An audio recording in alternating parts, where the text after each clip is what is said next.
1930, un periodo en el que nacieron la mayoría de los dirigentes de hoy, quienes, en su infancia, fueron testigos de hechos y aconteceres que ahora recordaremos.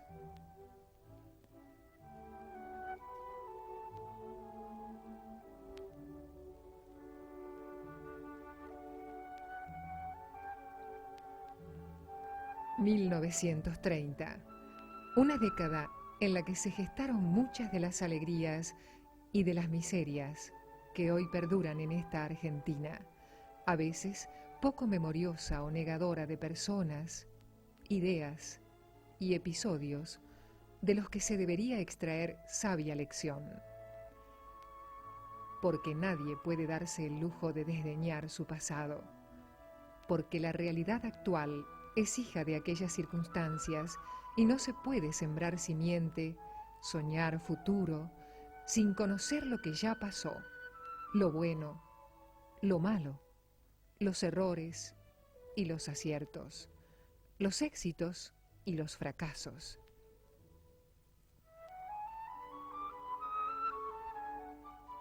«1930, para muchos, la década infame, pero rica en las particularidades de la vida cotidiana de aquel entonces y en los grandes cambios que pese a todo se fueron sucediendo. Porque todo aquello que nos una con nuestras raíces es útil, porque todo aquello que nos permita entendernos como parte de un proceso histórico y no como un pueblo que debe hacerse a sí mismo cada día, permitirá menos urgencia para no repetir lo irrepetible y para recuperar lo que nunca debió ser perdido».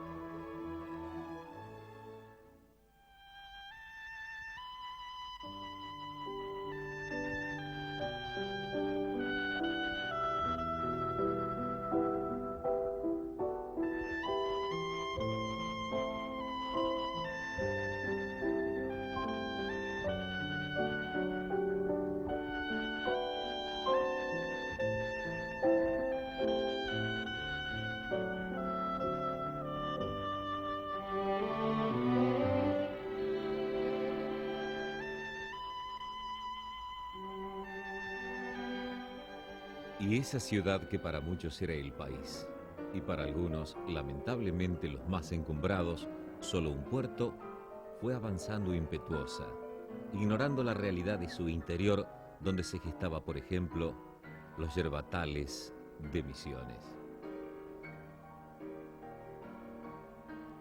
O los obrajes madereros del Alto Paraná, donde se enseñoreaban personajes legendarios como el Capanga y el Mensú, cuyos gritos aún resuenan en los montes. Hacheros que brindaban sudor y esfuerzo a cambio de nada, extrayendo de la tierra su riqueza de madera y tanino para que otros se enriquecieran a su costa. Hacheros que ni sabían que a Irigoyen lo había derrocado el general José Félix Uriburu, y tampoco sintieron cambio alguno cuando asumió en 1932 Agustín Justo. Tampoco sabían que en esas elecciones hubo proscripciones porque ellos ya estaban marginados sin necesidad de que alguien los dejara de lado por decreto. Y seguramente tampoco les era familiar el nombre de Roberto Ortiz, quien asume la presidencia de la República el 20 de febrero de 1938. Era un interior compuesto solamente por 14 provincias.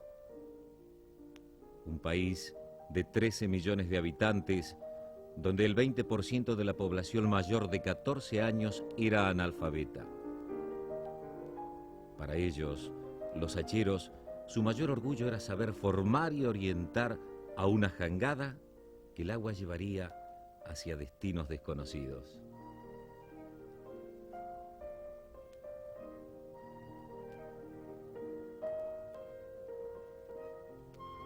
Ese interior cultivaba como episodios cotidianos, como diversión social, costumbres que hoy son consideradas tradición, como la doma de potros en la mayoría de las estancias de la Pampa bonaerense.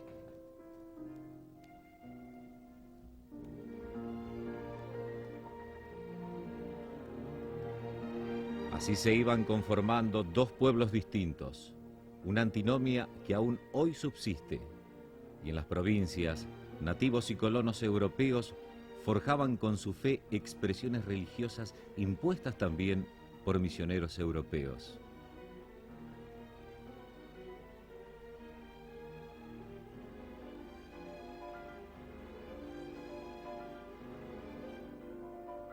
Como la procesión de la Virgen del Valle en la provincia de Catamarca.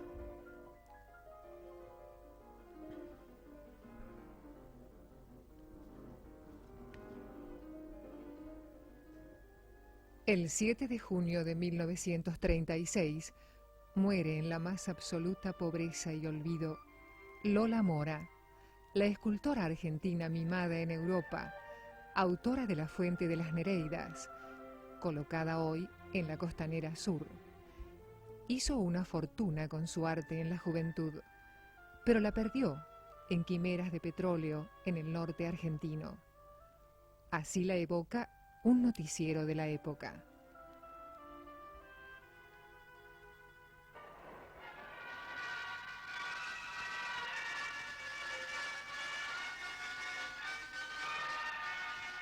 Desde el brumoso pasado, una mujer rescata sus memorias. Dolores Mora.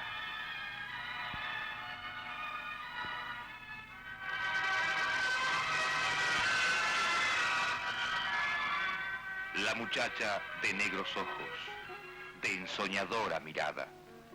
Ella tiene de Tucumán su tierra la cimbreante dulzura de la caña. Allí, un poco antes que el siglo, ha nacido Dolores. Tempranamente se manifiesta su gran capacidad en el lenguaje pictórico. Sus primeras obras merecen una mención y un halago.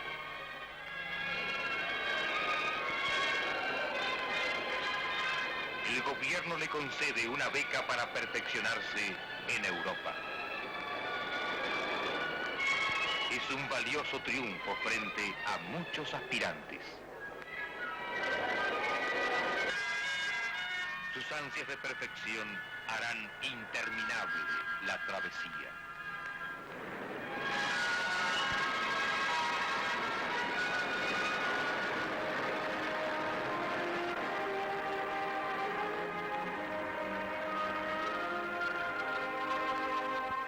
Ahora Italia está en sus ojos, en su contemplación, en su sentido estético.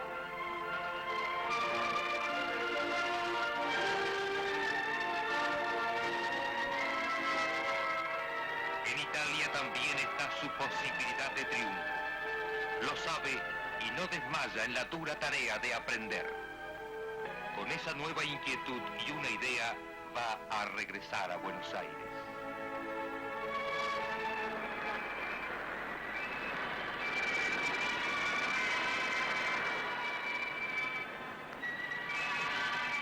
Ahora lleva en su viaje para presentar a consideración del gobierno dos proyectos.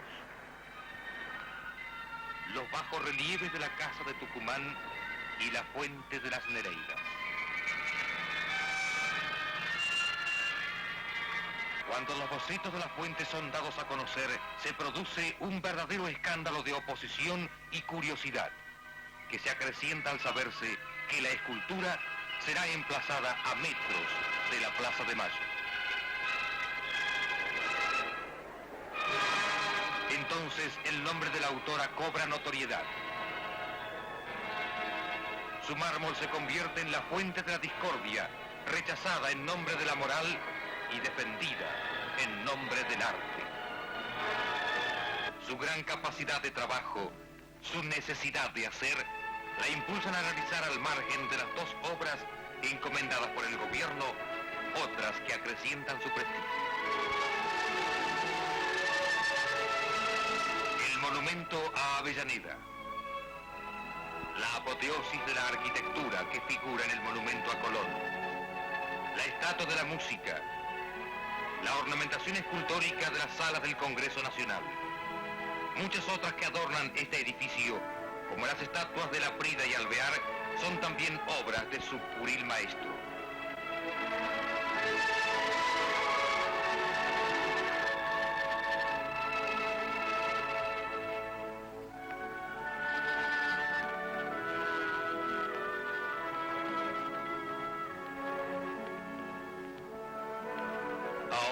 Europa habla de ella. No solo de su arte, sino de su belleza y su extraordinaria personalidad. Ella, la argentina de los ojos negros y la cabellera peinada al viento que ensalzó D'Annunzio.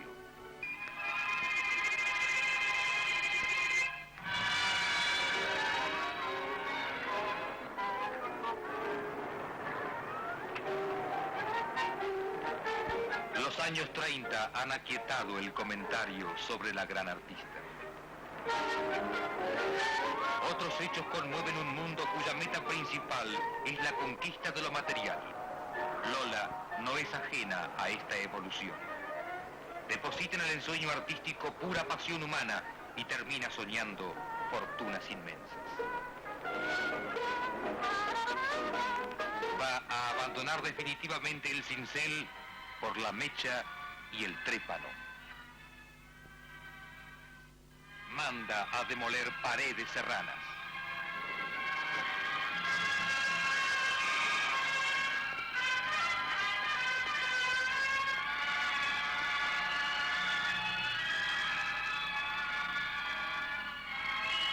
Su imaginación sueña con pozos inagotables de petróleo. Todo para nada. Y el ocaso llega. Lola Mora ha quedado sola, con su mundo de fantasía y sus sueños de gloria.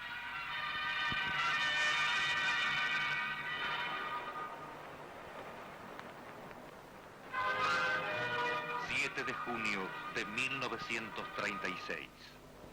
El día que la ciudad debió quedar por un instante convertida en piedra.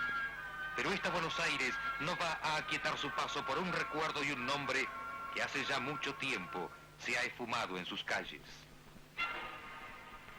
Ese día, una mujer escondió sus recuerdos para siempre. Lola Mora, la muchacha peinada por el viento. La muchacha que tiene un monumento con nombre equivocado.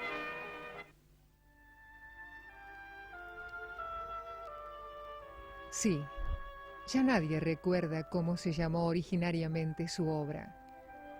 Hoy es simplemente la fuente de Lola Mora.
No pocos nostálgicos, aquellos que ven el pasado con ojos benevolentes, suponen que la Argentina ya vivió sus épocas de gloria, que todas las quimeras ya se realizaron, que los de ayer fueron años de esplendor y de gracia, que nuestros antepasados son próceres porque hicieron la patria y que solo ellos fueron sus autores, que allá está la gloria de un país opulento, el de la Argentina de los años 30. Pero la década del 30 signó el ocaso de todas las bonanzas y contabilizó heridas profundas, cicatrices que aún hoy dividen a los hijos de esta tierra, daños que perfilaron un derrotero de la historia con un único, omnipresente perdedor.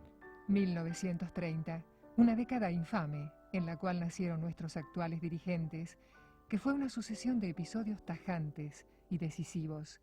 El golpe de Estado que destituyó a Hipólito Yrigoyen, los negociados con las carnes, con las concesiones eléctricas y de transportes, con las tierras públicas, con el comercio exterior, la transformación de Buenos Aires en la cabeza de Goliat. 1930, tiempo de contrastes exacerbados, donde unos gastaban en Europa las ganancias de sus cosechas y otros apenas lograban pasear en los rechinantes tranvías de la corporación. Por eso, para volver a recorrer un camino casi olvidado, ríspido y zigzagueante.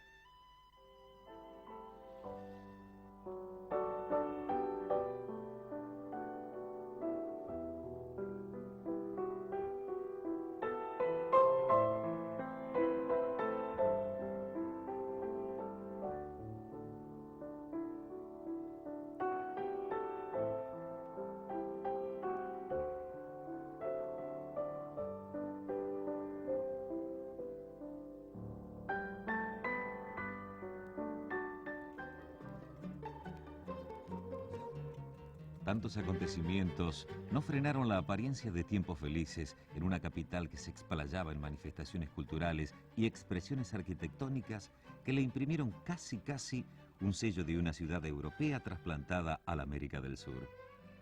Quizá por eso, porque muchos creyeron que la realidad pasaba solamente por nuestras propias vidas, los argentinos de Buenos Aires observaron la guerra entre Bolivia y Paraguay, la guerra del Chaco, como un acontecimiento ajeno. El conflicto, cuyos orígenes se perfilan aún hoy con muchas dificultades, comenzó cuando en el territorio en disputa, unos 280.000 kilómetros cuadrados, compañías británicas y norteamericanas descubrieron cuantiosos yacimientos petroleros entonces no explotados. Millones de hectáreas fueron otorgadas en concesión a la Standard Oil de Nueva Jersey. ¿Y cuál era la mejor ruta para trasladar el petróleo hasta los grandes puertos? ¿Cómo abaratar su transporte hasta los países consumidores? José María Scaler, ministro plenipotenciario de Bolivia en Buenos Aires, se entrevistó repetidas veces con el presidente Irigoyen para interesarlo en la construcción de un oleoducto entre Tarija y Santa Fe, Campana o Buenos Aires. Pero tanto Irigoyen como el canciller Horacio Llanarte, el general Enrique Mosconi, presidente de YPF, y los legisladores de la Unión Cívica Radical consideraron que un oleoducto de 1.500 kilómetros de extensión, de uso exclusivo de la Standard Oil, significaría el arraigo de una compañía cuyos intereses no concordaban con los de nuestro país. 2 años después de la caída de Irigoyen, estalló una guerra que provocó más de 100.000 muertos y que hoy, así es, recordada por excombatientes. El ejército paraguayo no estaba preparado para tal evento y fueron con armas muy precarias. Inclusive se ha formado un regimiento de macheteros porque no había fusiles y entonces fuimos a la guerra en esas condiciones. El primer año en el Chaco paraguayo fue una cosa desastrosa mismo para los combatientes paraguayos y seguramente para los bolivianos también, porque la región inhóspita total, falto de agua total porque no había agua, y empezamos la lucha en el año 32, como digo, a tal punto que fuimos atajando al enemigo en su penetración, porque su objetivo, es decir, el objetivo boliviano, era salir al río Paraguay. Todos los empeños tendían a romper el cerco ese, un verdadero anillo de hierro, y así conseguir muchas veces mayores resultados, porque la resistencia es tremenda. Cabe también destacar 2 aspectos. La diferencia de clima tremenda. La mayoría de las tropas de los soldados bolivianos no estaban acostumbrados en absoluto a la calidez y a la inclemencia del clima chaqueño, ni menos a sus características geográficas. Venía la mayoría de las zonas del altiplano o de los valles y se vio zambullida prácticamente en un medio completamente extraño, subtropical, lleno de alimañas que hacían, por supuesto, además, bastante incómoda nuestra adaptación. La guerra del Chaco sirvió como campo de experimentación de armas que más tarde se emplearían en la Segunda Guerra Mundial: los fusiles ametralladoras, los lanzallamas y los morteros de largo alcance.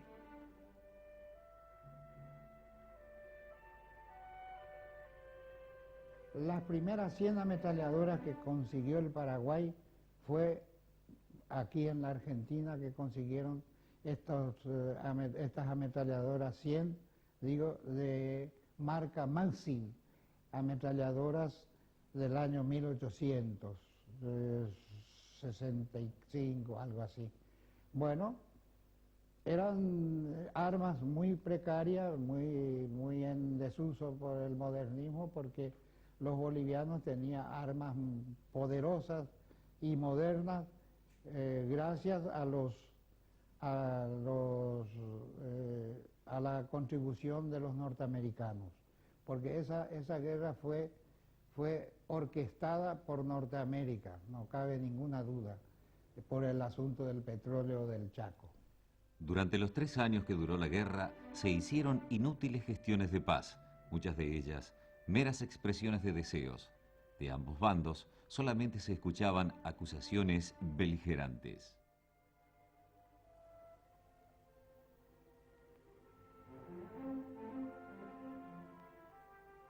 El Paraguay, al aceptar la guerra que se le ha traído, está cumpliendo con su deber.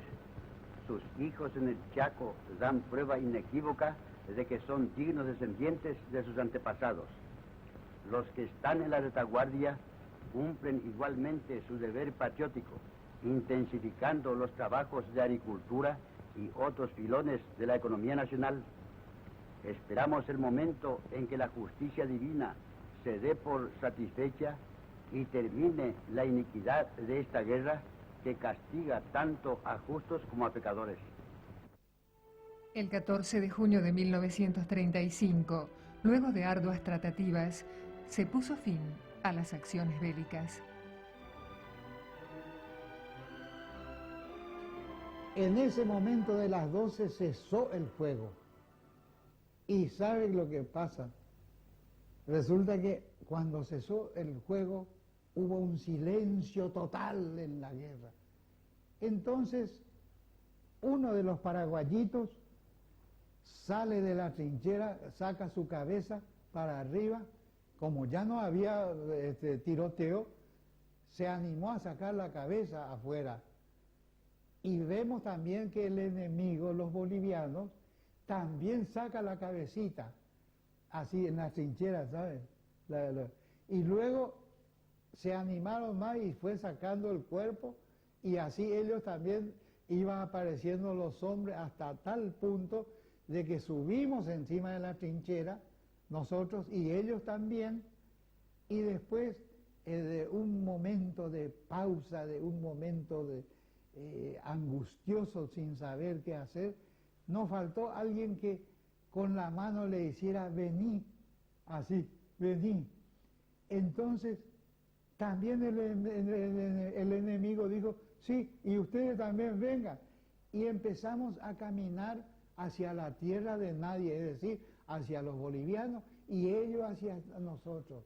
Y distaba unos 500 metros más o menos de posición enemiga a posición paraguaya, y fuimos juntándonos, y cuando en el campo de nadie nos encontramos frente a frente con el enemigo, que luchamos 3 años y que nos matamos, donde hubo por parte boliviana 150.000 bajas y 30.000 paraguayos de baja.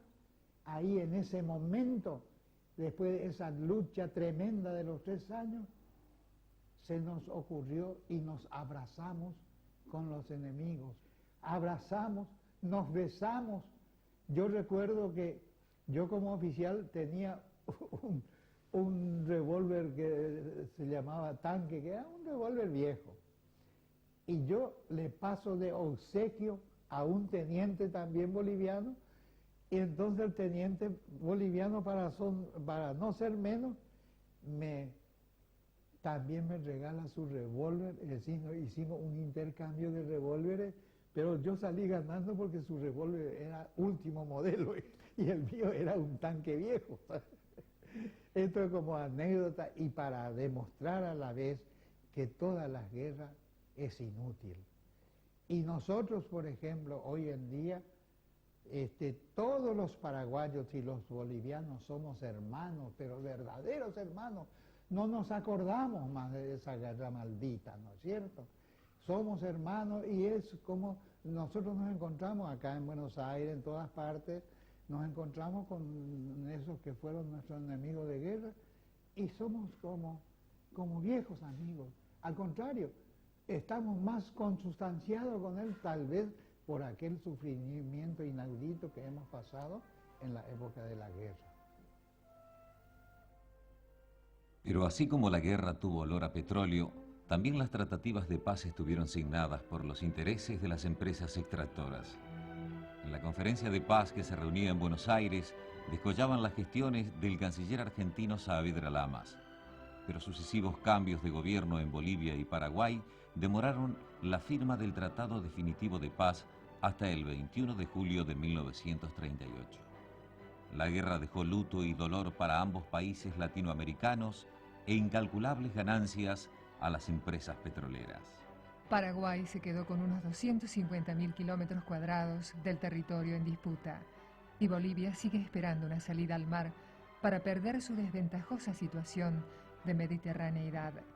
100.000 cadáveres quedaron sembrados en el Chaco sin que hasta ahora nadie haya explicado con cierta lógica cuáles fueron las verdaderas causas de este enfrentamiento que debilitó aún más a estos dos subdesarrollados países sudamericanos.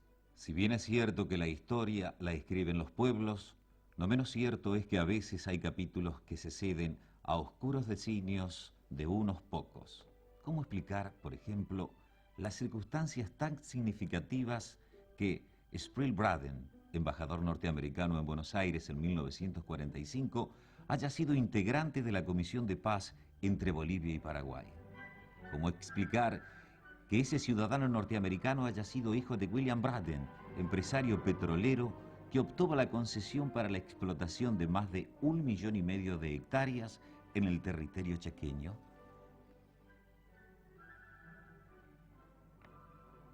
Los años de la década del 30 fueron años de euforia y de desdichas. Años en los que un pueblo, el nuestro, pero también el latinoamericano, aprendieron que su destino estaba en sus propias fuerzas, pero que los avatares políticos, ya lo iremos viendo, a veces los tendría como actores, como absolutos protagonistas, y otras como simple convidado de piedra, como un espectador de una historia que no escribiría ni que tampoco contemplaría sus intereses.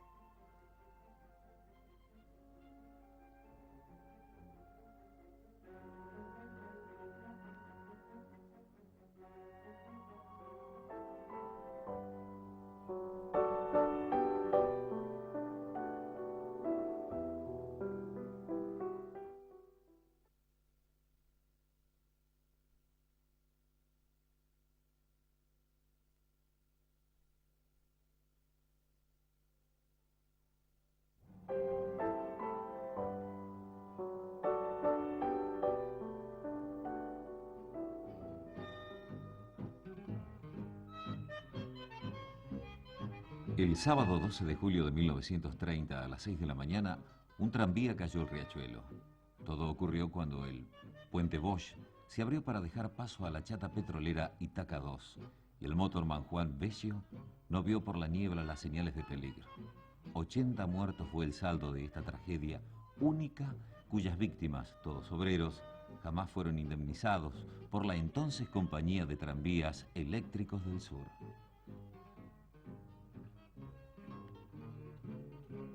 Eran tiempos de Irigoyen, un hombre que detestaba la promoción personal, los discursos grandilocuentes, el culto a su figura de caudillo, y que defendió a ultranza la soberanía popular, el poder de la democracia, una postura nacional ante los intereses multinacionales que hacían de la Argentina su terreno de acción.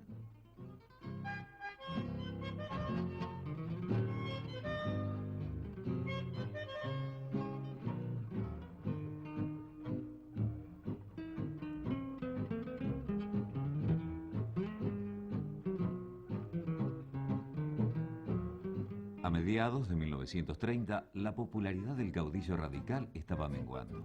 En En las elecciones de marzo, tras 15 años de triunfos radicales, la mayoría y la minoría fueron ganadas por los socialistas, relegando a los radicales al tercer puesto.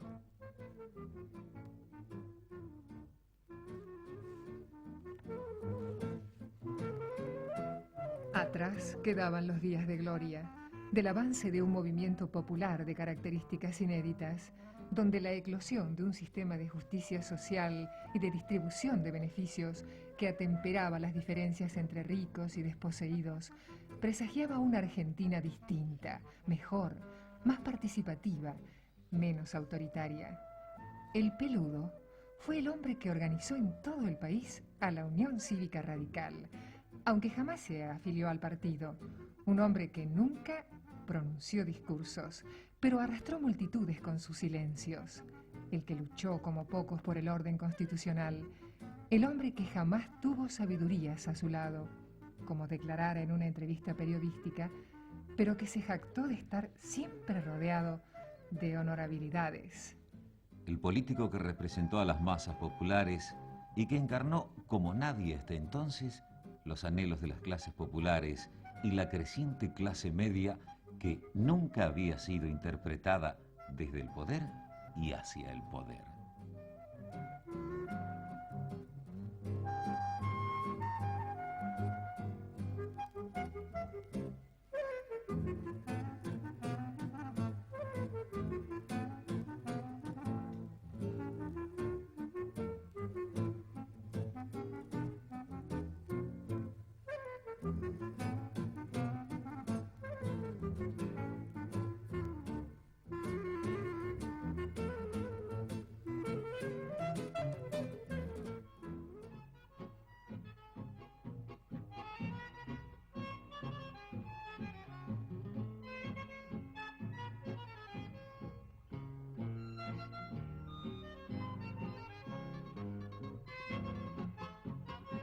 El viernes 5 de septiembre a las 5:30 de la tarde, el presidente Irigoyen delegaba el mando en el vicepresidente Enrique Martínez.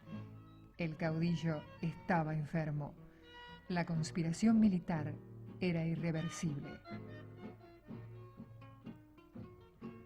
Pocos, muy pocos salieron a defender a Irigoyen el 6 de septiembre de 1930. El hombre que arrastró multitudes apenas si encontró a un puñado de fieles correligionarios en el camino a su ostracismo político.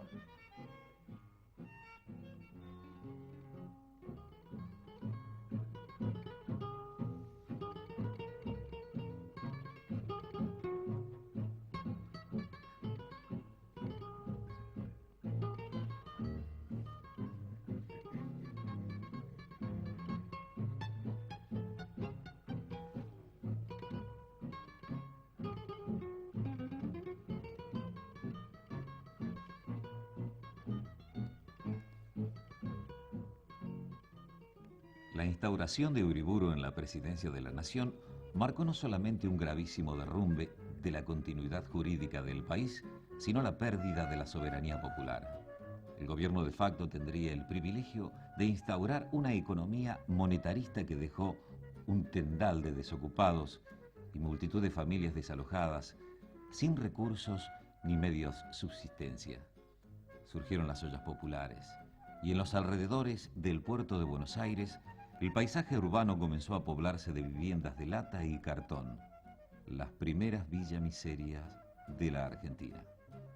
El plan, la historia lo confirmaría, no era derrocar a un gobierno constitucional ni destituir a un caudillo popular. Era implantar a sangre y fuego una política cuyos intereses solamente apuntaban hacia la dependencia de Argentina a los grandes designios de las economías de Gran Bretaña y sus aliados.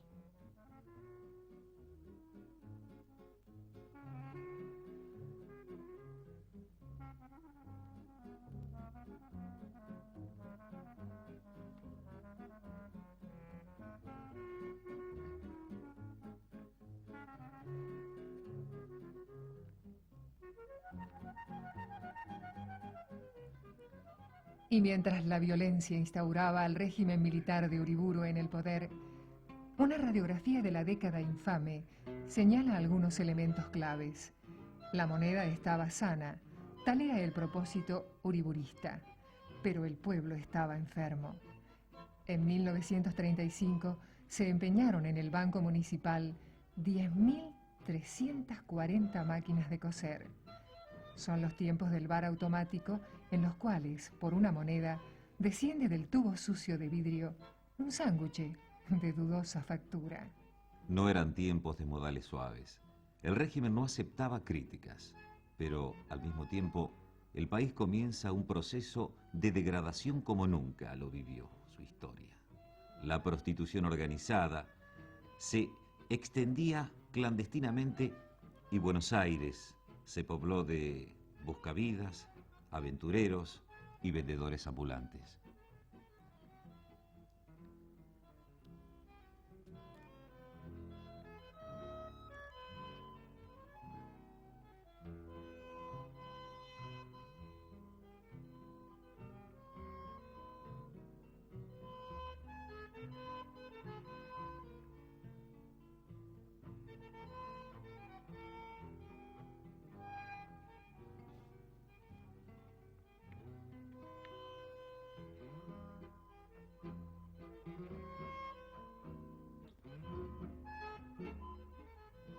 Poco después de ser destituido, Hipólito Yrigoyen marchó a La Plata enfermo. Su casa de la calle Brasil fue saqueada por una horda de adictos al régimen y el viejo caudillo marchó preso a la isla Martín García, inaugurando una cárcel que luego sería ocupada por otros argentinos, ungidos por las urnas y derrocados por las armas, Perón y Frondizi.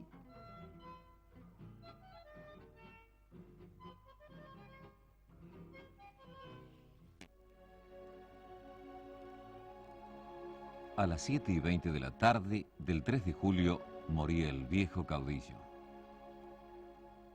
Tenía 81 años y su salud, minada por problemas respiratorios, se había agravado con una fuerte bronconeumonía.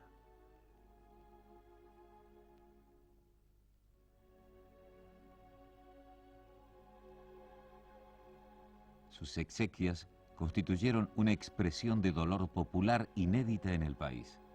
El féretro, como diría Ricardo Rojas, parecía flotar sobre las olas humanas.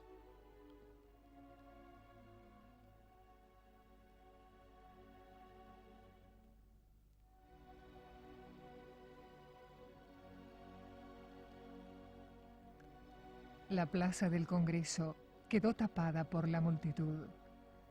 A pulso, llevado por el pueblo, el ataúd se balanceaba peligrosamente. Nunca hasta entonces tantas manos dijeron un mismo adiós. La frágil memoria de los argentinos, una vez más, olvidaba los silencios del 6 de septiembre. Era como si el viejo caudillo, con su muerte, señalara la debilidad de un pueblo que no supo ver, que no pudo ver a tiempo los peligros de la indiferencia, de la falta de participación y de protagonismo, como si la soberanía popular, silenciada por el régimen, necesitara ese sacudón, esa reflexión que solo la muerte de un ser querido produce.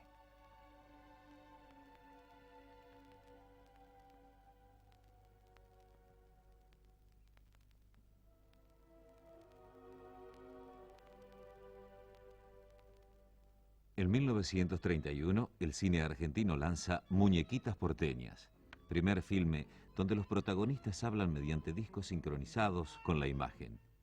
Florentino Del Bene y María Turgenova ocupan los roles principales, y Mario Soffici se asoma a la pantalla en un papel secundario. La cinta fue todo un suceso de taquilla.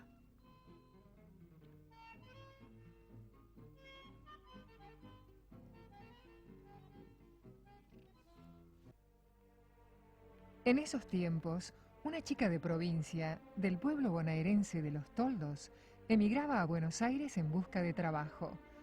Pretendía triunfar en el teatro, filmar una película, encabezar una compañía de radioteatros. La jovencita estaba sola en la gran ciudad. Se llamaba Eva Duarte. Juan Domingo Perón era un militar en ascenso, poco amante del cine, más preocupado en manuales de gimnasia militar que en las expresiones teatrales de su tiempo.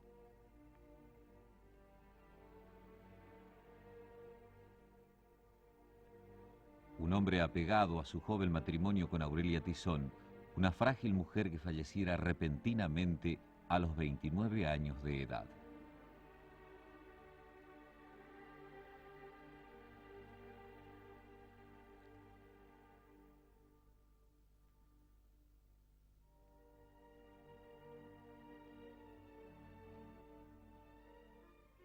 El 30 de junio de 1934, el dirigible alemán Graf Zeppelin se asomaba al cielo de Buenos Aires.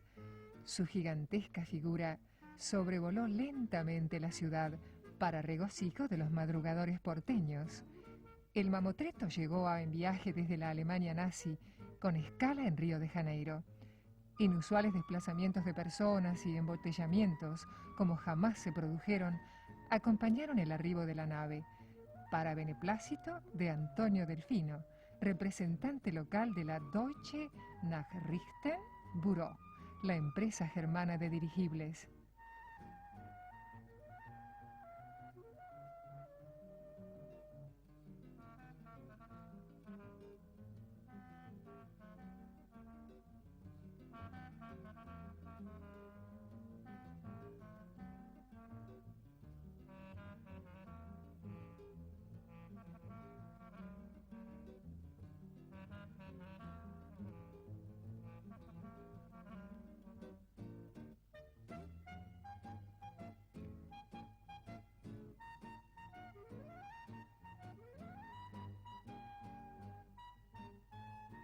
Ese día en las redacciones porteñas se acabaron los adjetivos.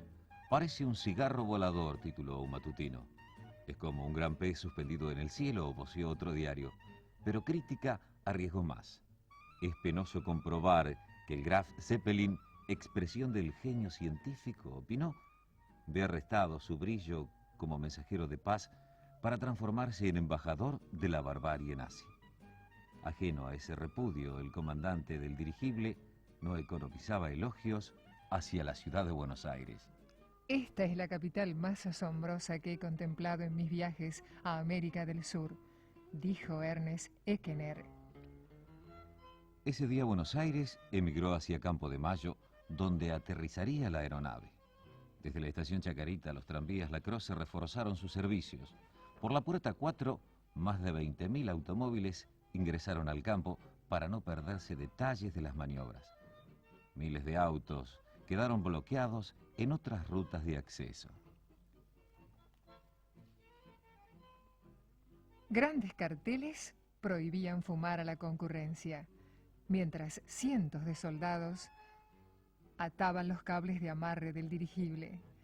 El Graf Zeppelin, una mole de 236 metros de largo y 34 de diámetro, ostentaba en sus timones la cruz gamada del nazismo que esa mañana de junio destellaba bajo los rayos de sol. Unos pocos invitados especiales tuvieron el privilegio de recorrer los salones del Zeppelin y efectuar un reconocimiento de esa maravilla aerodinámica. 2 autobombas extendieron sus mangueras para cargar al dirigible con 4.000 litros de agua, lastre que aseguraba su permanencia en tierra. La permanencia del Graf Zeppelin en Buenos Aires fue de tan solo 45 minutos. El viaje, realizado experimentalmente, había sido un éxito, pero para que se establecieran vuelos regulares se necesitarían instalaciones espaciales, una fábrica de hidrógeno, un gigantesco hangar, talleres y un mástil de amarre, cuyo costo ni la compañía armadora ni el gobierno argentino estaban en condiciones de afrontar.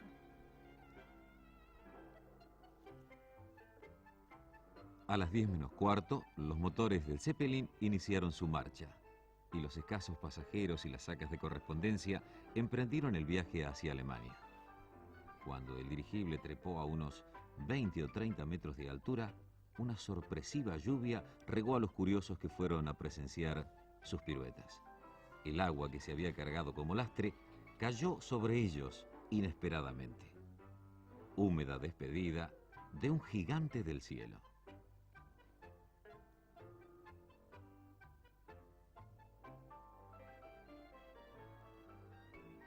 La era de los dirigibles duraría apenas 3 años más, hasta que uno de ellos, el Hindenburg, estallara en un viaje a los Estados Unidos.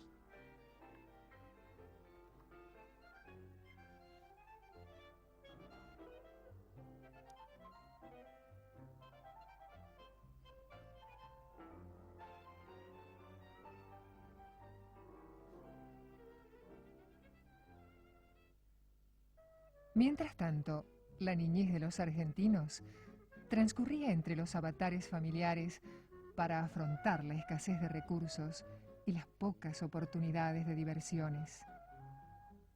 La ciudad, además de sus plazas y paseos, tenía un parque de diversiones y unas pocas inaccesibles jugueterías. Una niñez que así vivió quien luego sería intendente de Buenos Aires.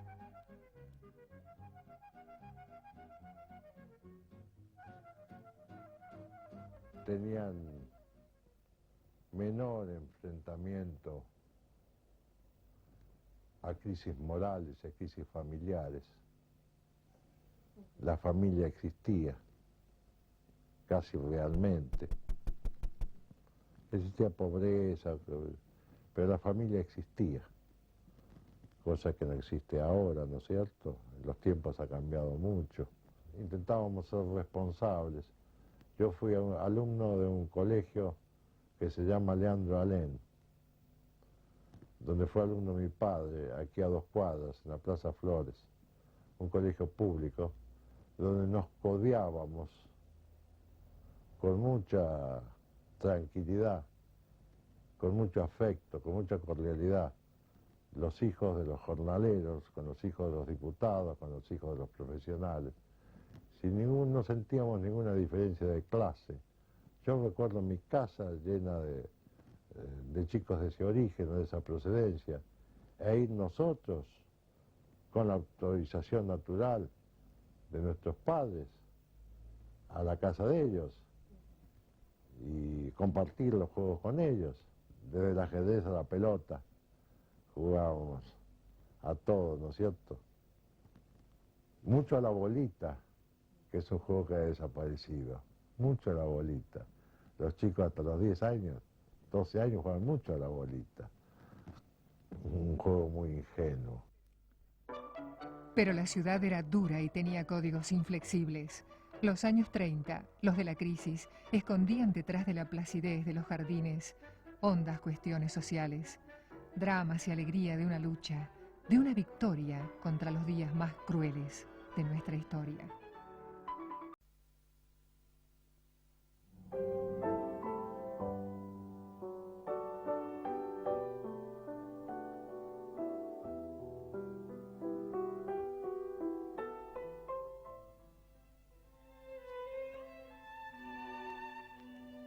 Nunca antes en la historia argentina se había producido un evento de tanta magnitud y que provocara semejante movilización popular como el Congreso Eucarístico Internacional, cuya sede fue la ciudad de Buenos Aires en el año 1934.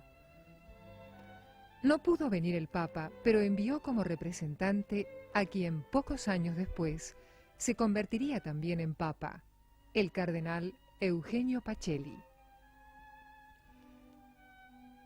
Sorprendiendo a los fieles, Pacelli, secretario de Estado del Vaticano, respondió a los saludos de las autoridades locales en un perfecto castellano.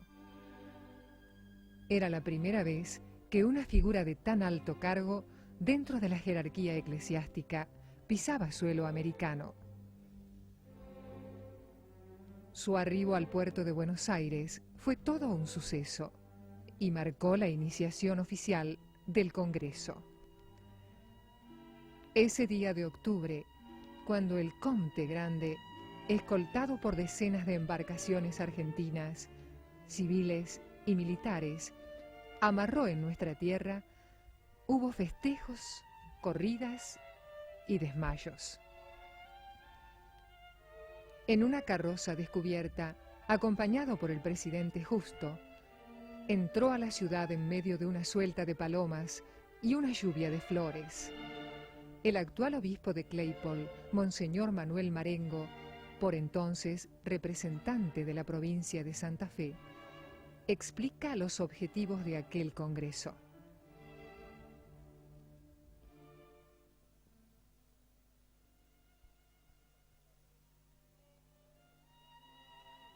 Se trataba de rendir un homenaje a la Eucaristía, que es naturalmente el sacramento por excelencia con el cual cuenta la Iglesia para su vida espiritual. Y eso era lo que se buscaba, una remoción, un cambio fundamental en el quehacer espiritual de la Iglesia, comprendidos los obispos, sacerdotes y los fieles que participaron en este congreso.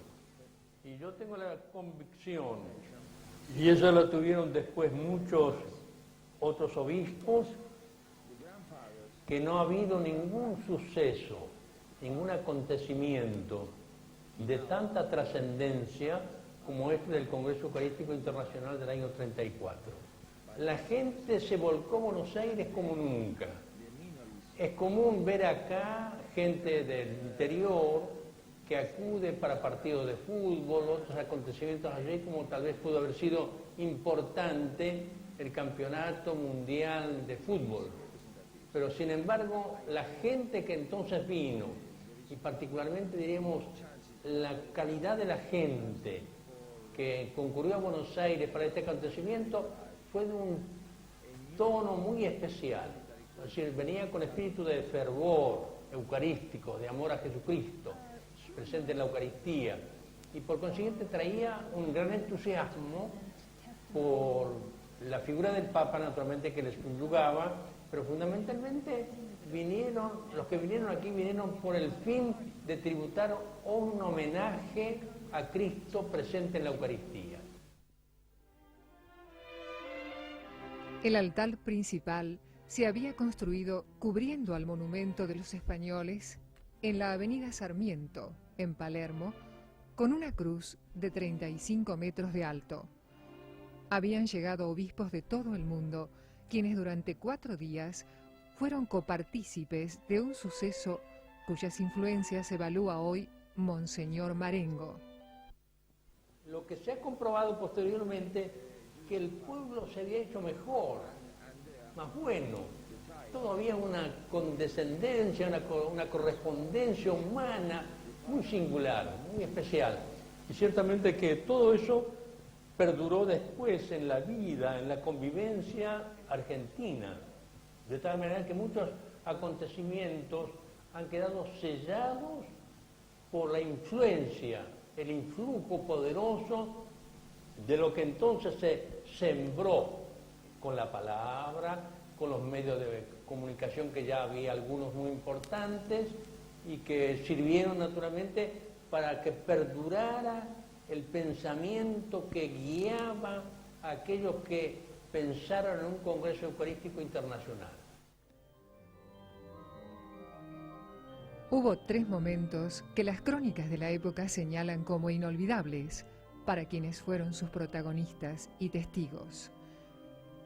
La primera comunión de 100.000 niños, la misa nocturna a la que asistieron más de 1 millón de hombres y la ceremonia de clausura. El primero de esos sucesos fue el 11 de octubre. La misa para niños fue oficiada por 4 cardenales, asistidos por 260 sacerdotes. La mayoría de los niños iba vestido de blanco.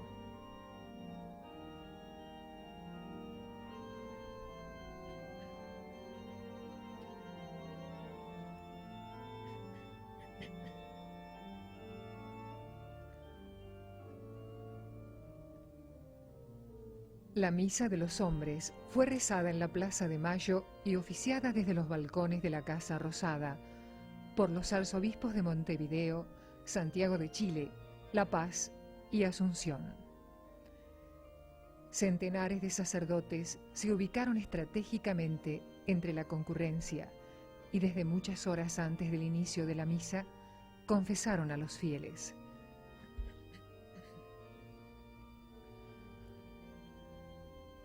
La comunión específicamente duró desde la medianoche hasta el amanecer.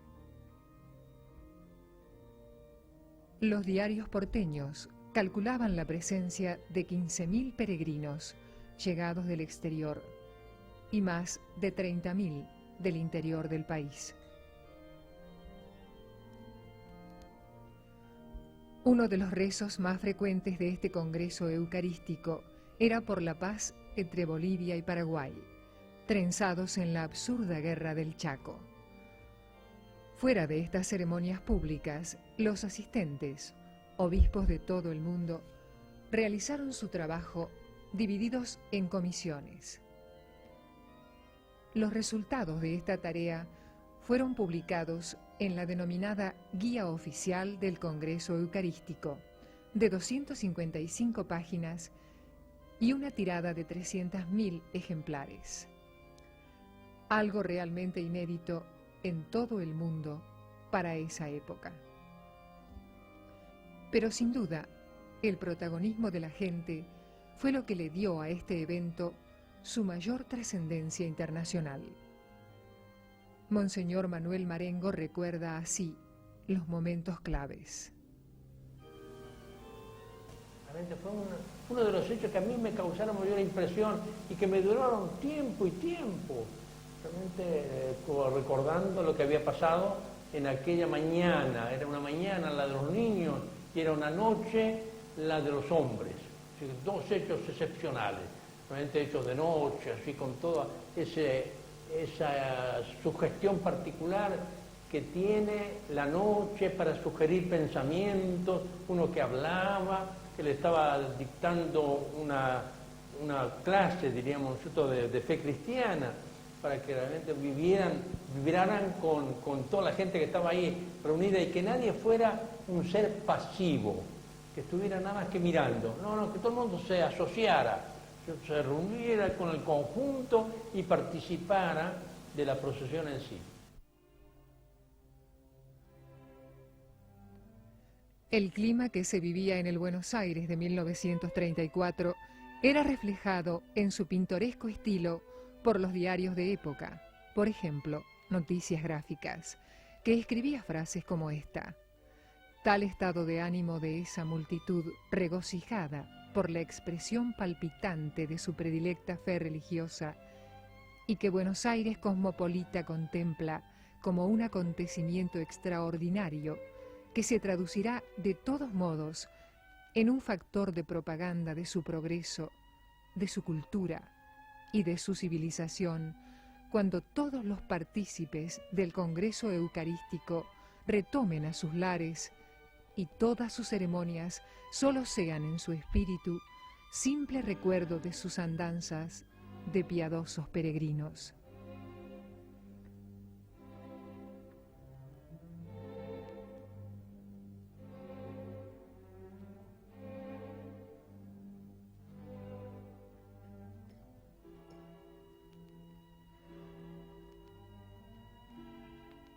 Otro diario, La Razón, en este caso, refiriéndose al último día del Congreso, afirmó que bajo la lluvia 1 millón de personas honró al más poderoso de los soberanos en una de las escenas más inolvidables que jamás ofreciera la fe cristiana de pueblo alguno del universo.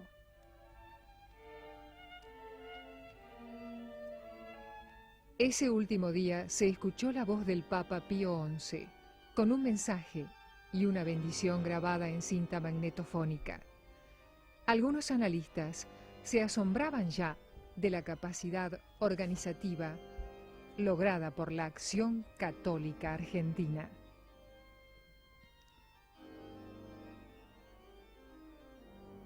Lo cierto es que no se puede hacer ninguna reseña histórica de la época sin nombrar a este 22º Congreso Eucarístico Internacional que se clausuró el 14 de octubre de 1934, pero que dejó una huella que perduró por años en el espíritu de miles de fieles de Argentina.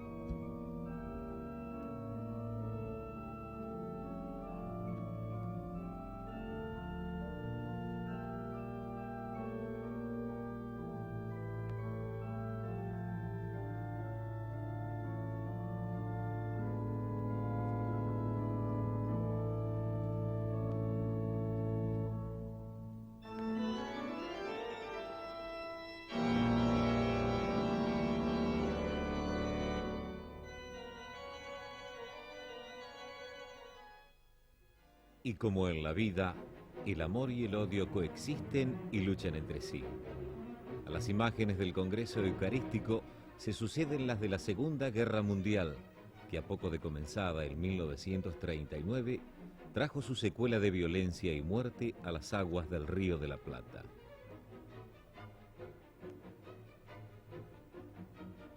Allí libró su batalla final el acorazado alemán Admiral Graf Spee. El 1 de septiembre se inició formalmente la guerra con la invasión alemana a Polonia. A partir de allí no habría paz en el mundo. El 13 de diciembre, la locura desatada por Hitler estalla frente a Punta del Este. Al mando del capitán Langsford, el Graf Spee pasó así a formar parte de la historia argentina. Incluso muchos de sus tripulantes se radicaron, formaron familias y tuvieron hijos aquí.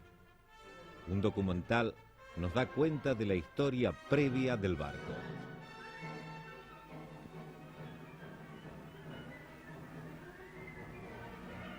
Dos meses atrás, desde Kiel, un acorazado ponía proa hacia Sudáfrica.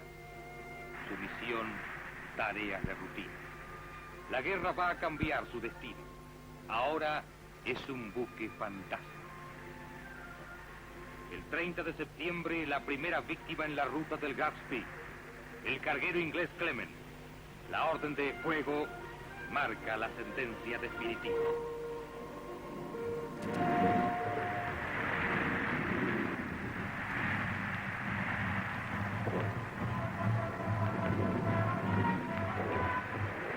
Después, la lista del corsario se enriquece con otros nombres.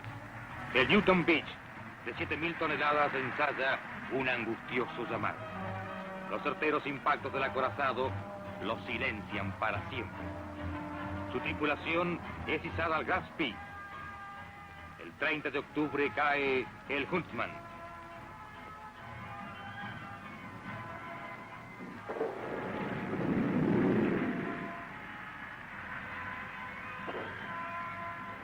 El 6 de noviembre aniquila al Trevianon. La información capturada en este barco alerta al comandante Langsdorff sobre los peligros de seguir en esa zona. Tras refugiarse en el Índico, el Graf Spee pone rumbo al norte en procura de su buque cisterna. Frente a Santa Elena, el Doric Star y el Tairoa dejan en el fondo del mar su valiosa carga y las esperanzas de llegar a Inglaterra. La meta del corsario es ahora Alemania, hacia donde se dirige para efectuar reparación.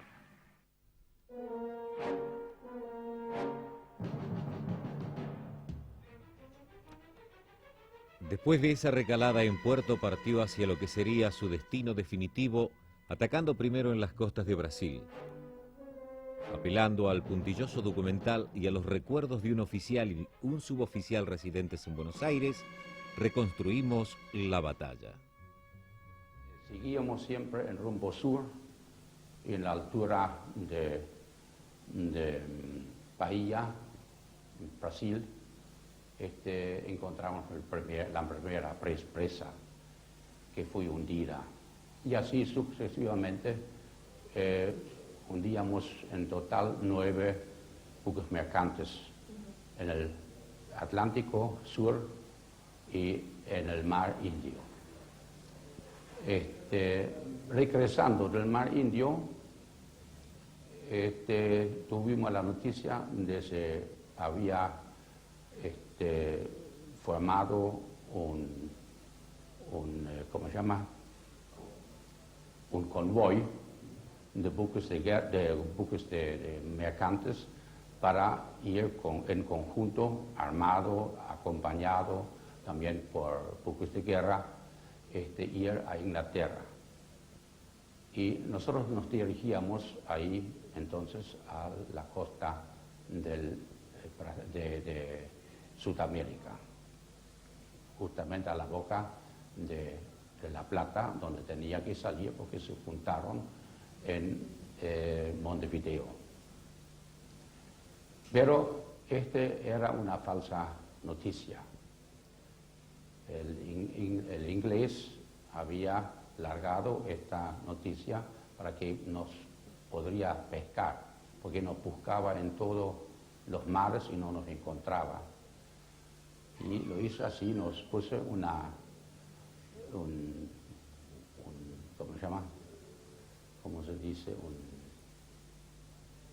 Una mala noticia, una noticia que no era cierta, ¿no? Una falsa noticia, sí.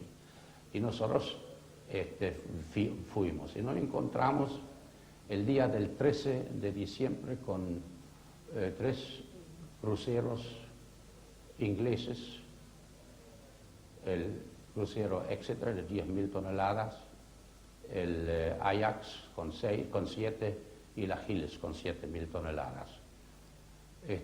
Como nosotros habíamos visto estos buques, tuvimos que creer que ellos nos han visto también. Así que, pero nosotros teníamos la obligación de no entrar en combate, siempre escapar de otros buques de guerra, no entrar en combate. Pero estuvimos tan cerca, ya en la mañana a las 4, ya a las 5 ya entraba, se levantaba el sol y nosotros vimos estos buques, estas unidades y creíamos que nos han visto también, así que tuvimos que entrar en combate. Nosotros justamente también tiramos el primer cañonazo y así empezó la batalla. El comandante Hapgood sabe la fecha precisa en que el Gaspee se encontrará en la zona del Río de la Plata. El Ajax, el Exeter, el Aquiles ponen proa al sur. Hapgood no se ha equivocado.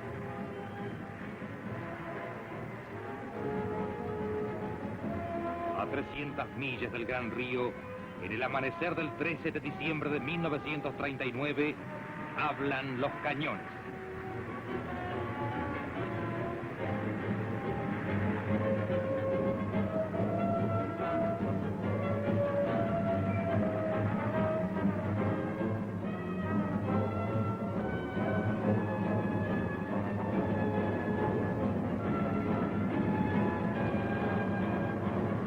Langsdorff sabe que el peligro mayor es el crucero pesado Exeter y sobre él concentra su ataque.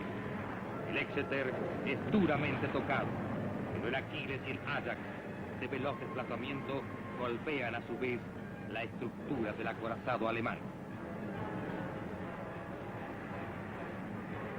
Con el Exeter fuera de acción, la batalla parece inclinarse en favor de los alemanes. Pero una contingencia inesperada cambia el curso de los acontecimientos. Langsdorff ha sido herido.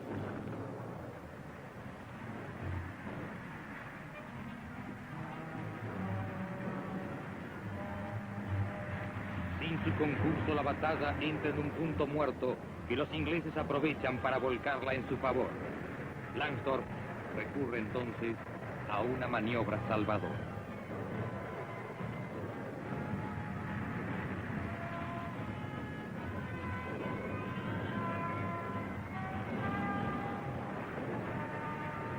Va en busca del puerto de Montevideo.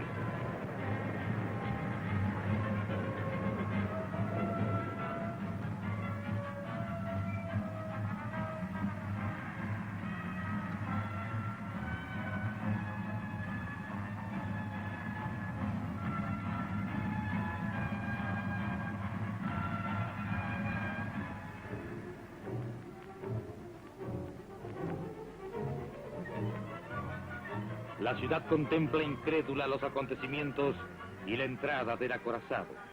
La imponente estructura muestra las heridas de la batalla. El combate ha dejado un saldo doloroso.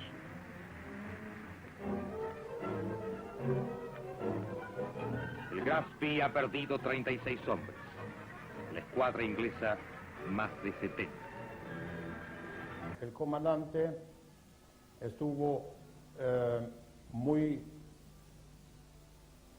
querido de la tripulación, siempre bien con tripulación y también con los prisioneros ingleses, que teníamos todos los oficiales a bordo del Graf Spee, y la tripulación estuvo todo en el barco Altmark. Quiero decir, todos los oficiales ingleses participaron en la batalla de Punta del Este, encerrado en el barco Graf Spee. Y después bajaron en Montevideo. Y siempre trató el comandante, igual como nosotros, los ingleses, los enemigos, en una tan buena manera que los ingleses mismos participaron en el sepelio de nuestros camaradas en el cementerio de Montevideo. El gobierno de Montevideo no nos permitió las 15 días que pedíamos, sino nos otorgaba 72 horas. En este tiempo no podíamos arreglar la avería. Bajábamos todos los tripulantes muertos y los heridos, y después el 18 en el mismo puerto estaba un buque mercante alemán, la Tacoma. La Tacoma habíamos combinado que ellos no toman, nosotros transportamos a la Tacoma, mientras el Spee tenía que salir afuera para hundirse. Y así fui. Para destruir un barco tan grande no es muy fácil. La tripulación bajó, la mayor parte de la tripulación bajó a un barco mercante alemán que estuvo al lado del Graf Spee, Tacoma, y una pequeña parte preparó la destrucción de nuestro barco. El 17 de diciembre, a las 8 en la noche, salimos del puerto de Montevideo, acompañado por el buque mercante Tacoma, hasta un punto afuera de las aguas uruguayas, quiero decir en aguas internacionales. Paramos el Graf Spee y en una distancia grande la Tacoma, y pusimos el barco delante de la ancla. Bajamos la bandera y estas pocas gentes que prepararon la destrucción de nuestro barco, bajaron en un bote del Graf Spee, se acercaron a 3 remolcadores que vinieron secretamente de Buenos Aires. Durante ese tiempo también bajó la otra parte, la gran parte de la tripulación de la Tacoma, igualmente a estos 3 remolcadores, y justamente a este momento, explotó nuestro barco. Así, hundido por su propio capitán para evitar que la tarea la realizara el enemigo, cayó en las aguas del Plata un barco con historia. La guerra había llegado a estas costas.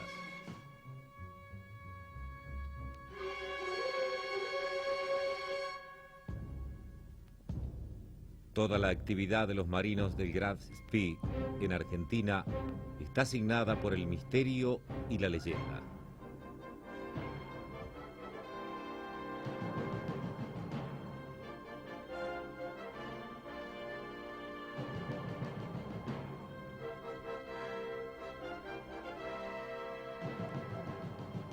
Lo cierto es que su llegada al puerto de Buenos Aires se produjo el 18 de diciembre, 5 días después del comienzo de la batalla. Su presencia en los primeros momentos fue motivo de curiosidad. Con el correr de los años, ya finalizada la guerra, se convertirían en colonos, empresarios, comerciantes. Esos primeros tiempos en Argentina son hoy así evocados por dos de sus tripulantes, el suboficial Enrique Wild y el oficial Alfredo Petzner. En Buenos Aires, en la mañana del 18, llegamos en el puerto, bajamos toda la tripulación y llevó la Marina toda la tripulación al edificio de la emigración. Y dentro de este edificio de emigración, principalmente quedó toda la tripulación hasta el día 6 de abril, donde partieron toda la tripulación. La parte de oficiales y suboficiales llevaron a la isla Martín García y la gran parte de la tripulación partieron en grupos hasta 300 personas y distribuyeron a todo el país Argentina. Por ejemplo, Mendoza, Córdoba, San Juan, Sierra de la Ventana, etc. Mientras nuestra larga internación acá en la Argentina, teníamos la posibilidad de trabajar acá, cada uno en su oficio. Como éramos muchos técnicos aprobados, enseguida cada uno tenía, o él que quería trabajar, conseguía su puesto acá en la industria.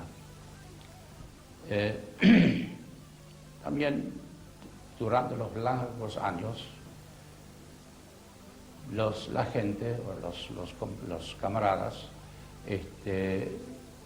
tomaron contacto con la vida, con los argentinos y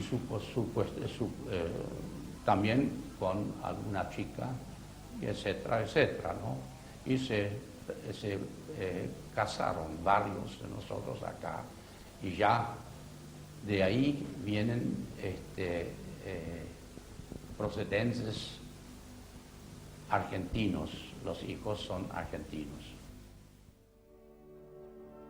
Con la llegada del barco no se agotaron las sorpresas que el Graz Spee depararía a los argentinos. El 19 de diciembre, luego de haber dirigido unas palabras a su oficialidad, el capitán Langsford tomó una extraña resolución. Se suicidó. Dejó escrita una carta dirigida al embajador alemán en Argentina, la cual decía: solamente yo soy responsable del hundimiento del Admiral Graz Spee. Soy feliz al poder evitar, pagando con mi vida, cualquier reproche que pudiera hacerse sobre el honor de la bandera.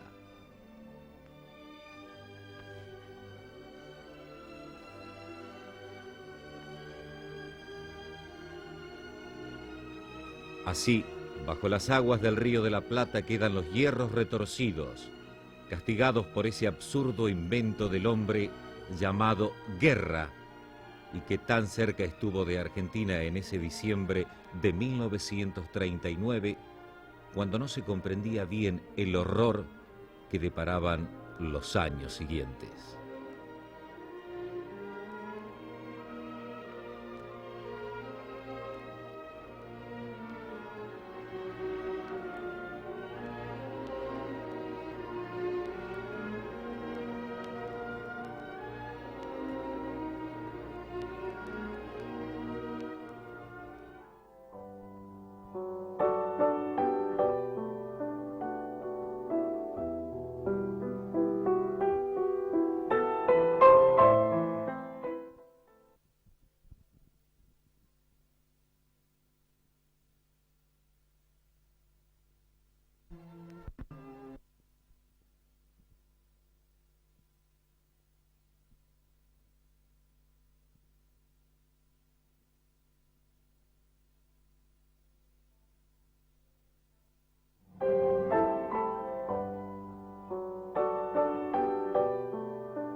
1930.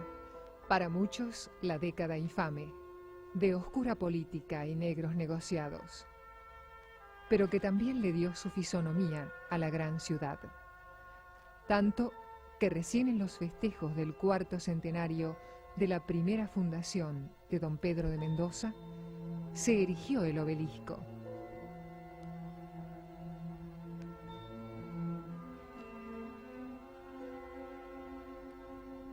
...1930... Esa misma década que vio trazarse y extenderse a kilómetros y kilómetros de rutas en todo su interior al impulso de la eficaz Dirección de Vialidad Nacional.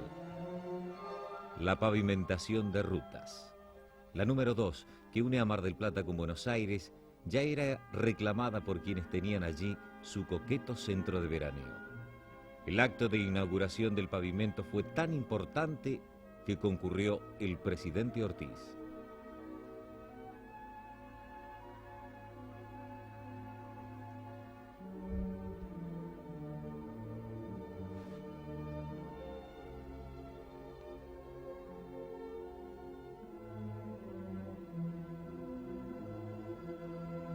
...1930... década en la que Corrientes dejó de ser angosta, donde los subterráneos se expandían como un abanico que llenaba de asombro a los porteños, especialmente con la inauguración del tramo hasta Federico Lacroze. Un país que inauguraba el puente Uriburu, pero que también tenía una producción calificada como fabulosa en trigo, más de 6 millones de toneladas, y de maíz, de 8 millones de toneladas.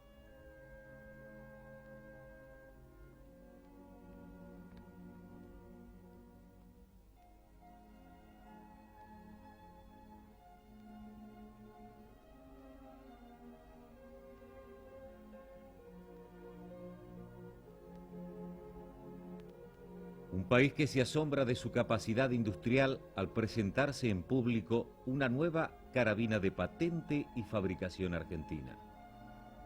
Un país que se jactaba de tener en sus pródigos campos 33 millones de cabezas de vacunos y 43 millones de ovejas, dando razón al por entonces popular eslogan de granero del mundo. Un país que inauguraba e inauguraba, como el ensanche de la avenida 9 de Julio, o como la formación de la orquesta de Troilo, pero en el que la carestía de vida y la inflación ya golpeaban muy duro al pueblo trabajador y a la clase media. También se inauguraban oficialmente grandes estadios de fútbol como el de River Plate y el de Boca Juniors, y los grandes premios automovilísticos, posibles gracias a las nuevas rutas, atraían a multitudes a lo largo de miles de kilómetros de norte y sur, donde las grandes obras como el embalse de Río Tercero comenzaban a florecer. Un país en el que mientras muchos tramoyaban, otros, románticos, bohemios, se dedicaban a la creación y le cantaban al amor y a la seducción.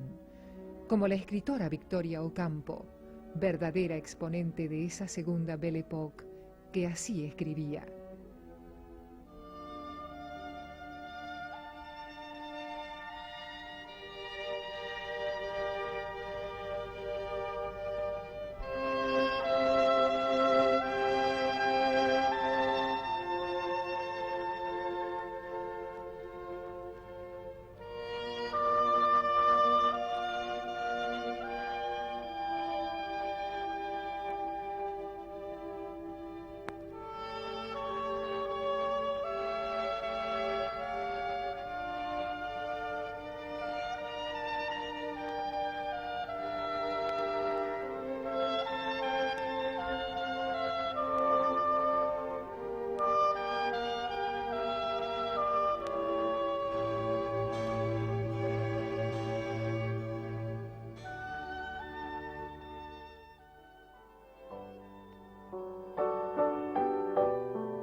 Con Uriburu, el país se aprontaba a experimentar un sistema, una filosofía y un fracaso que la historia y algunos hombres trataban de disfrazar con palabras y otros de imponer con sus sables.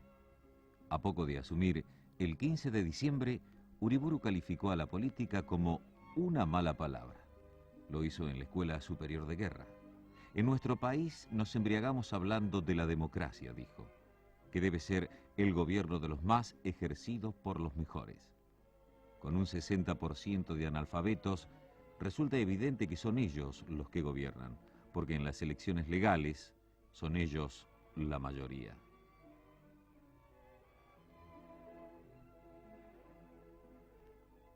El ideario uriburista proponía optar entre la patria y la política al tiempo que producía el enquistamiento de los militares en el poder, el desequilibrio político y la subversión de los valores constitucionales.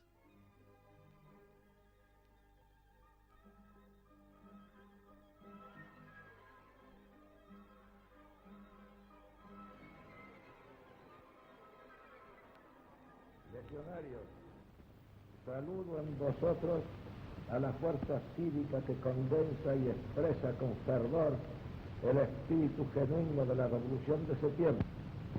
Sois hijos de ella. La habéis aclamado el día memorable en que la República era salvada del vilipendio y de la bancarrota. La comprendéis en su significado trascendental y renovador, y la defenderéis con vuestra vida como se defiende a la patria amenazada. Legionarios, como jefe de la revolución, soy vuestro jefe. El régimen intentaba reformar la Constitución para legitimar su poder, armar su propio partido, provocar su base de sustentación.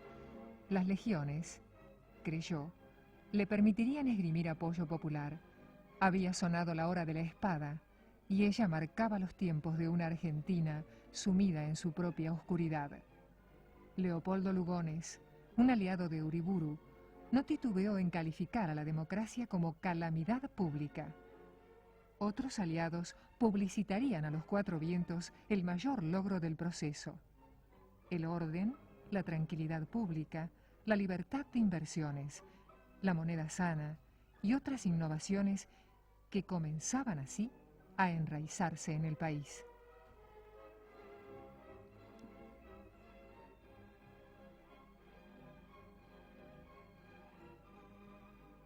Yacimientos petrolíferos fiscales, rector de la política energética nacional, dejaría lugar a las inversiones británicas y norteamericanas.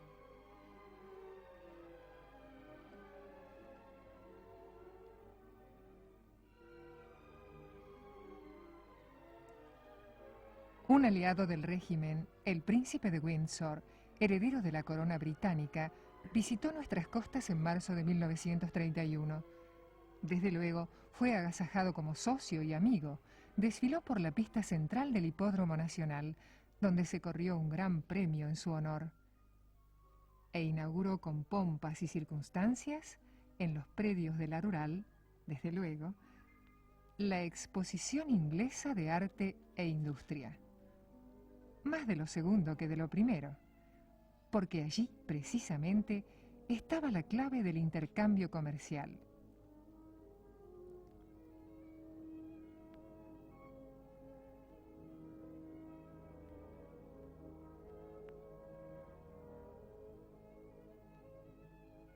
El 21 de marzo, luego de 15 días de paseos y agasajos, marchó hacia Londres, nuestro ilustre huésped y amigo.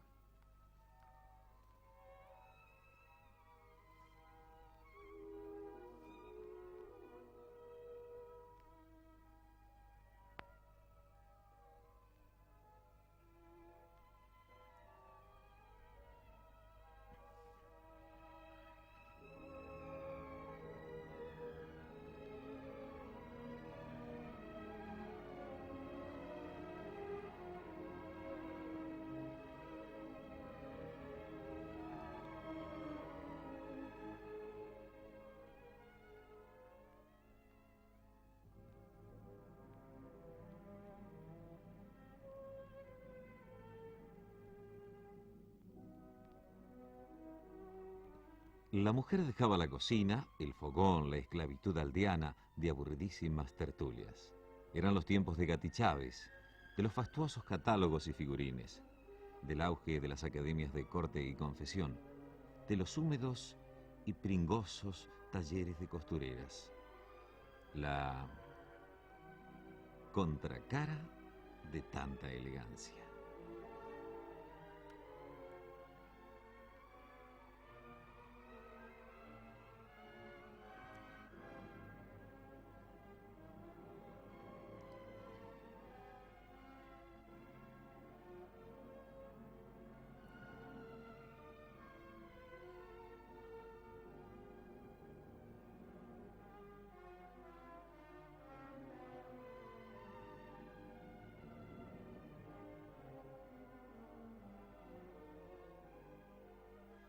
Gardel, todo un fenómeno, un mito que creció en los 30 y los años se encargarían de inmortalizar, un triunfador que paseó sus éxitos y su estampa por todos los escenarios. Aquí, en Nueva York, mientras filmó Cuesta Abajo, junto a Mona Maris. Un folletín cuyo único valor eran las canciones de Gardel y alguna trama romántica en torno a la bella Mona Maris.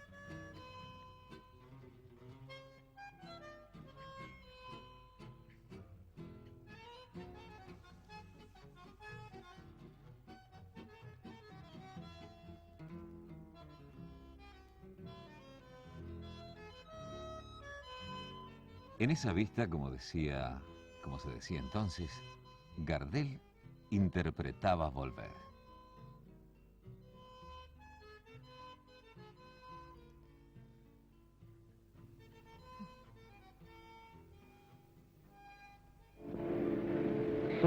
Divino el parpadeo de las luces que a lo lejos van marcando mi retorno.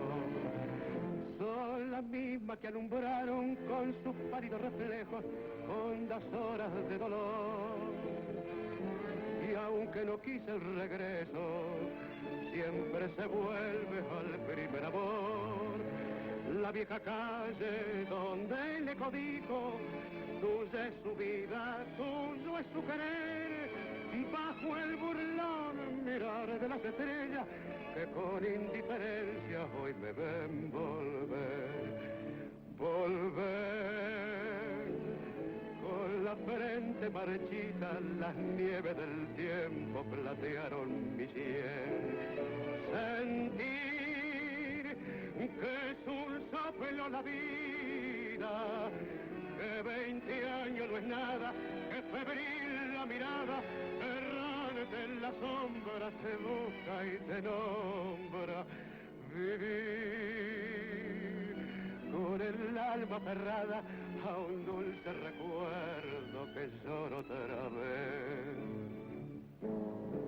Tengo miedo del encuentro con el pasado que vuelve a enfrentarse con mi vida. Tengo miedo de las noches que poblada de recuerdos encadenen mi soñar. Pero el viajero que huye, tarde o temprano detiene su andar. Y aunque el olvido que todo destruye haya matado mi vieja ilusión, guardo escondida una esperanza humilde que es toda la fortuna de mi corazón. Volver con la frente marchita, las nieves del tiempo platearon mi sien. Sentir que es un soplo la vida, que 20 años no es nada, que febril la mirada, errante en la sombra te busca y te nombra. Vivir con el alma aferrada a un dulce recuerdo que lloro otra vez. 24 de junio de 1935, en el campo de aterrizaje de Olaya Herrera, Medellín, Colombia, muere Carlos Gardel. El avión en el que viajaba rumbo a Cali, un trimotor Ford F-31 de la Sociedad Aérea Colombiana, se estrelló con otra máquina mientras carreteaba para su despegue. Un camarógrafo de noticieros así alcanzó a registrar esta tragedia.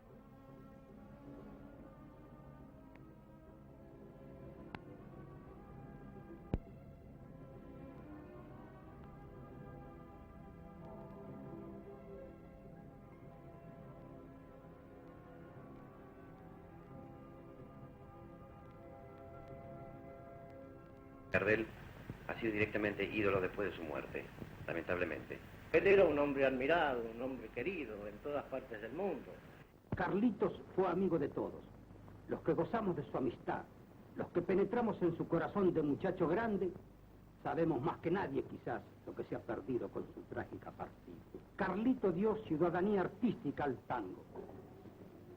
Para mí mi hijo no ha muerto, siempre lo espero, como siempre lo será. Y me parece siempre que le voy a llevar su matecito a la cama, siempre como hacía antes, para despertarlo. Y me decía, y no había dormido de toda la noche, me decía, mamá, me acabo de dormir. Y entonces yo le decía, Carlito, ¿por qué te levantas tan pronto? ¿No tenés otro momentito? Mira, mamita, me decía, otra media horita, si no te importa llamarme otra vez. Más allá de los testimonios y del dolor popular, jamás se supo por qué ocurrió este insólito accidente. El avión en el que viajaba Gardel, según algunos, tenía exceso de peso. Otros aseguraron que se trató de un acto de impericia del piloto. Algunos afirmaron que a bordo se produjo una pelea y hasta un tiroteo. Los 3 sobrevivientes nunca aportaron pistas sobre estas presunciones. Un noticiero de la época así relataba la llegada de los restos de Gardel a Buenos Aires.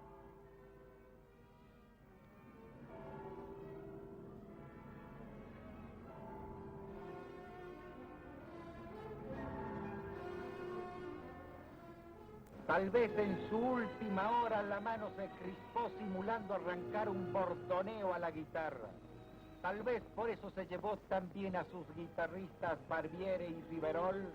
No podrían faltar sus bordoneos en la última serenata del Zorzal maravilloso. Artistas, escritores, compas inolvidables aguardan los restos de Gardel.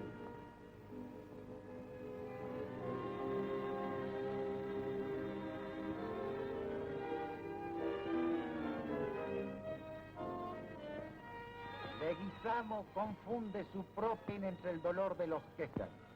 Las viudas de Barbieri y Riverol esperan. Estos son tus hermanos, Carlito. La imponente masa de acero del Pan América imanta las miradas. Cada cual pretende adivinar por dónde ha de descender el ataúd.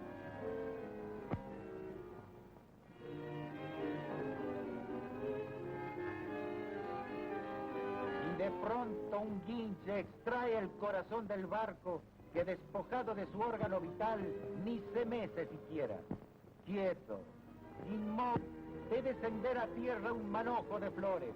Los jardines se adelantaron a cubrirle con sus mejores galas para aprisionar entre todo el poema del color el corazón frío de Carlos, que por fin está en la tierra argentina.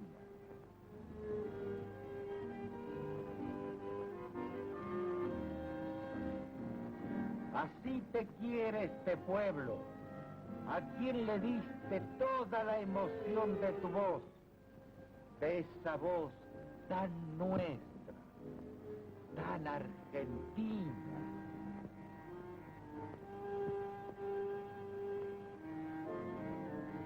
¿Qué será del tango? ¿Qué será del tango si el tango eras vos?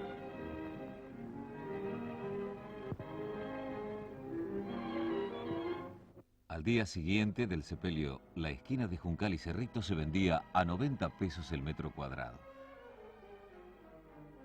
Y Primo Carnera se preparaba para luchar con Joe Louis.